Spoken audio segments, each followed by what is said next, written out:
We have seen cryptos, Bitcoin drop all the way down, I believe, to 60,000 about a month ago. And we are seeing it start to recover a little bit over that $70,000 mark. So let's go into the crypto space. Let's talk all things crypto and let's get into it. This week, cryptocurrencies recover after some volatility following the U.S. and Israel's attacks on Iran. President Trump pushes to get crypto market structure legislation passed into law. And Pantera Capital's 𝐥𝐢𝐤𝐤𝐞 breaks down why crypto prices are rising despite volatility on Wall Street. Welcome to CNBC's Crypto World. I'm 𝐥𝐢𝐤𝐤𝐞. Major cryptocurrencies are in the green over the last week, even after U.S. and Israel's attack on Iran over the weekend. By noon Eastern, Bitcoin crossed the 70K threshold and was trading at $73,317. Crypto markets largely recovered after a plunge in the immediate aftermath of the attack Saturday morning. Prices jumped on Tuesday and are heading even higher Wednesday morning. Now, for the week, Bitcoin was up more than 6%, ETH by about 3.5%, and Solana by more than 2%, all outperforming broader markets. Now, in that same period of time, the S&P 500 index shed around 1%. Also looking at crypto exchange Coinbase. At the moment, shares popped around 15% as of midday after President Trump last night expressed support for passing market structure legislation. But more on that later. To learn more about crypto's reaction to the conflict in the Middle East and what other factors could be driving prices, I spoke with 𝐥𝐢𝐤𝐤𝐞, general partner of Pantera Capital. So crypto prices are making major moves to the upside in recent days. And just this morning, you had Bitcoin top $73,000 for the first time in about a month. And these moves come as Wall Street has been reeling from the conflict in Iran. So talk to me about why we're seeing this split right now where crypto is rising while other investments are facing volatility. Well, look, we really have to think about where digital assets were over the last few months, right? Clearly, we've gotten to a point after the October sell-off and over the last few months that we're at a very oversold position now versus a long-term trend and versus what are really good underlying fundamentals. And so while assets like Bitcoin were forgotten for a little bit, while gold, silver, speculative retail stocks were really booming earlier this year, we're now seeing it outperform because you have this combination of everything else feeling a little bit tighter, this relative underperformance, and people are starting to realize that actually Bitcoin and other digital assets have always been a safe haven asset and have always been a borderless, like sovereignless asset. And so when there's geopolitical conflict, nothing in blockchain really gets impacted. And that's why we're seeing investors come back to this story and realize that there's an interesting entry point. So what does the move in Bitcoin and other altcoins say about the current risk appetite right now? Because on the one hand, we've seen a lot of broad risk-off moves in the market, like software stocks falling in yesterday's drawdown, but that runs counter to the moves that we're seeing in the crypto market right now, specifically Bitcoin, which would typically suggest a risk-on sentiment. I think it really depends on the context that the assets are found in, right? I think Bitcoin and other digital assets just been so oversold over the last few months. If we go back to just even February, we saw one of the largest sell-offs in a very sharp move after Kevin Warsh was nominated to the next Fed chair. We saw very large liquidations of on-chain assets by what people call OG Bitcoin whales or OG Ethereum whales. And so there's just a lot of selling that has already happened for the digital asset space that really we didn't see in other asset classes. Other asset classes have been doing great for the last few months. And so we're just coming from a place where digital assets clearly oversold and other assets maybe a little overbought. And now we're seeing that start to normalize a little bit. And the catalyst really is, unfortunately, the geopolitical events happening recently is causing people to reassess their portfolios, look for places where they probably got a little bit too over their skis, which is probably equities, probably gold and silver, and starting to look at other areas where they've maybe forgotten about to start to balance out their portfolio. We've seen Bitcoin take a significant drawdown, right? And actually, it makes sense if you look at the timing of Bitcoin, the 4-year cycle, the halving event that they usually have, and then how long it takes from the previous high for Bitcoin to come all the way back down to hit a low.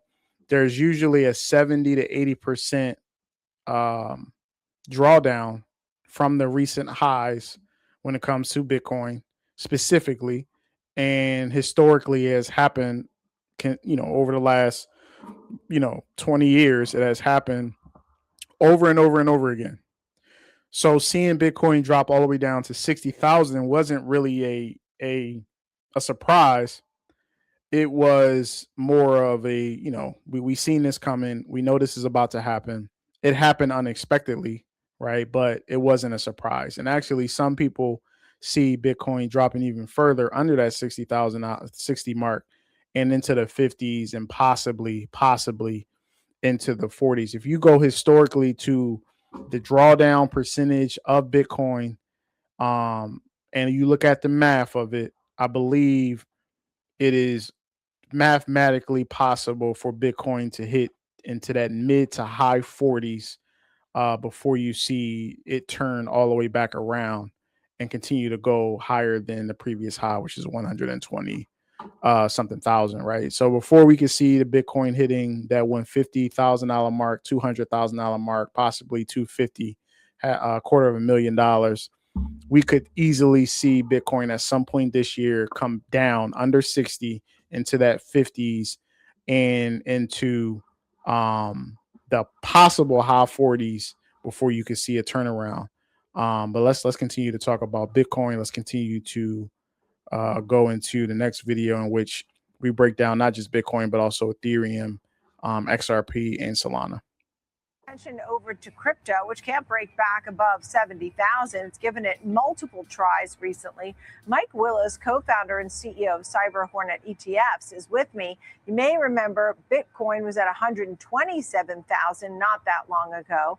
And there are folks who still love it, still believe in it, but they're also looking to Ethereum and XRP and other ways to look at crypto. So let's talk about what's going on with crypto, particularly as we have a war in the Middle East. Your thoughts, Mike? Yeah, thank you, Nicole. I think it's always a good time to buy a scarce digital asset. So from our standpoint, long-term positioning, these are buying opportunities. Bitcoin and a lot of the top 10 cryptos are off anywhere from 40% to 60% from their highs, and definitely buying opportunity. I think technicals point to a further dip, but the fundamentals continue to strengthen, so we like it here. So I think about something like Ethereum. Tell me about that. Yeah, Ethereum is one of the largest platforms, protocols for decentralized financial applications. So it distinguishes itself as one of the top 5 crypto companies in the market. So we like it because it along with Bitcoin, it has a name presence. Solana's more focused on ICOs. XRP is more focused on replacing the SWIFT banking wiring system.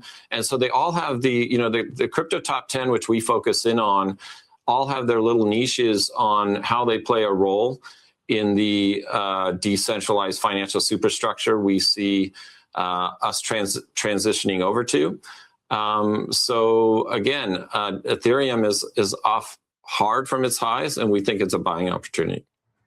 So tell me about Ethereum and the blockchain. I mean, not every AI company is going to survive, but this is how communication happens. So it's sort of like you're sure to get the winners because they'll be the ones using the blockchain, right? Yeah, so you want to go with the protocols that are most widely known. And so Bitcoin is the cryptocurrency of choice. It's emerged as the champion of the cryptocurrency side of things. Ethereum emerged as the protocol access to all of the financial decentralized applications that initially came onto the market because layer 2 for Bitcoin didn't exist. So Ethereum benefited from that, and they're the most widely known and adopted cryptocurrency other than Bitcoin in the market. So I wanted to stop here. I literally just was working with my mom. All right, I'm helping her, invest not just in her individual brokerage account, but also in her traditional IRA, as well as a Roth IRA. So I'm helping her with those investments at this point in her career and her life, right? So me and her had a conversation about crypto specifically, and I started helping her invest in Bitcoin and Ethereum just about a few weeks ago, right? So this is something that I think that it's very important that we help our loved ones um, spread the word, continue to help others buy these crypto assets, the best assets. Obviously, we're not trying to buy anything in coins and all of that type of stuff, but specifically Bitcoin and Ethereum. Definitely help others be able to buy those assets. So I believe that I got her into it around 63,000 in that Bitcoin, but I also told her that there's a high possibility that we see under 60 and in that 50. So we're looking to continue to buy more Bitcoin and more Ethereum in that 50,000 plus range. I think anything under 70, you got to start to buy it. Ethereum for me, again, anything under that 1900, 2000 mark, you got to continue to accumulate. And once you see a bigger drawdown into the possible 40s for Bitcoin, high 40s, maybe low 50s, you gotta invest. You gotta invest because it's not about today. It's not about tomorrow. It's not even about next year. It's really about 5 years from now, 10 years from now. And then if you can possibly help invest for your children, it's key to start to build up something for them if you have the ability to do so. But I believe that Bitcoin and Ethereum, and you can go down to possibly XRP as well as Solana if you believe in them long term. And that's not an issue for me, but I'm definitely weighting my crypto investments, the majority of it, into Bitcoin and Ethereum. And because Bitcoin's already run up to 100,000, a lot of people, their position is, hey, look, I'd much rather buy a crypto that's a couple $1,000s and try to get the run up. And I think that's another draw to Ethereum. But Ethereum has the largest number of followers, and it's the most established outside of Bitcoin. So that's the draw there. I hear a lot of portfolio managers and the big banks and all that say have some crypto, have some Bitcoin or Ethereum or whatever, but don't make it more than a couple of % of your portfolio. Does that sound right to you? Yeah, I think Bank of America recently came out with guidance of 1 to 4% in their client portfolios.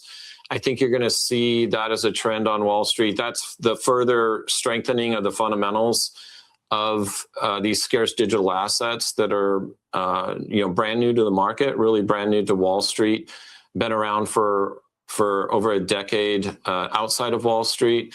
But I think that the technicals are still showing that we could see Bitcoin dip down into the 50s or below 50, I should say. But the fundamentals continue to strengthen as these institutions adopt these 1 to 5% allocations.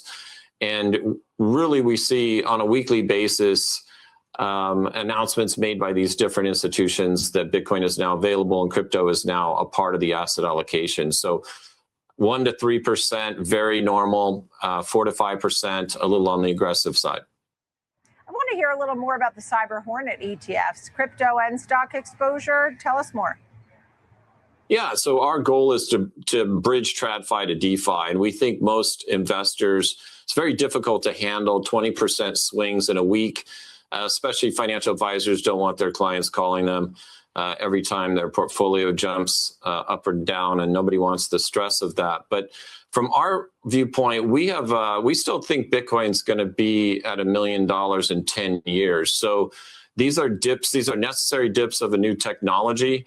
We're still early, and so we're trying to get our shareholders in now, our investors in early. And the way we think they can get exposed to the long-term performance of this asset class is if we can lower their volatility by using the S&P 500 to buffer that volatility. So we use 75% S&P 500, 25% crypto. And we think that's a blend that can, there's enough of an exposure there to when crypto does do what we think it will do, they're going to benefit from that. And on the other hand, if something something happens on the negative side to crypto, it's not going to be disaster for their portfolios. Understood. I mean, when we think about having the stock exposure, what kind of stock exposure do you think is important? Because you said how we were 1 to 4% for crypto in a portfolio. What about the stock exposure? All right, so let's go into an ETF that you could use if you're a little scarce on trying to buy the crypto asset, specifically Bitcoin, Ethereum, etc. You do have the ability to invest in crypto when it comes to stock market ETFs, right? So you have the most famous one, which is IBIT, that was just created last year.